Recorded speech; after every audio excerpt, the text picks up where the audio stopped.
Un écosystème détruit par des activités humaines, un crime qui doit être puni en Belgique, c'est en tout cas ce que demandent la dizaine d'associations et leur soutien. Nous sommes face à une crise écologique sans précédent, un déclin de la biodiversité sans précédent et nous devons légiférer pour introduire des lois qui soient plus contraignantes vis-à-vis des grandes entreprises. La reconnaissance de l'écocide en tant que crime a été récemment votée au Parlement européen et est soumise au Conseil européen. En Belgique, le projet de loi est sur la table pour l'inclure dans le code pénal révisé, pas assez ambitieux selon les militants. Aujourd'hui, c'est que pour les crimes intentionnels que la proposition a été faite, bien que la plupart des écocides sont à cause d'une négligence, à cause d'un manque de respect pour la nature.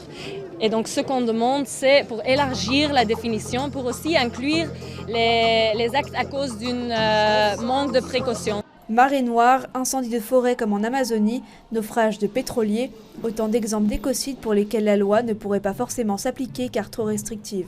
Ça permet en fait de sanctionner mieux les entreprises, parce que pour l'instant il y a un peu ce principe de pollueur-payeur, mais les grandes entreprises qui ont beaucoup d'argent, bon, finalement elles payent et elles s'en foutent un peu, et donc il faudrait pouvoir les sanctionner, surtout pour des crimes massifs de l'environnement, et on sait qu'on a tellement détruit la nature qu'on doit absolument revenir en arrière. Les politiques sont toujours assez timides lorsqu'ils prennent des lois parce qu'ils ont peur, je pense, de choquer trop de personnes et qu'après les gens ne votent pas pour eux.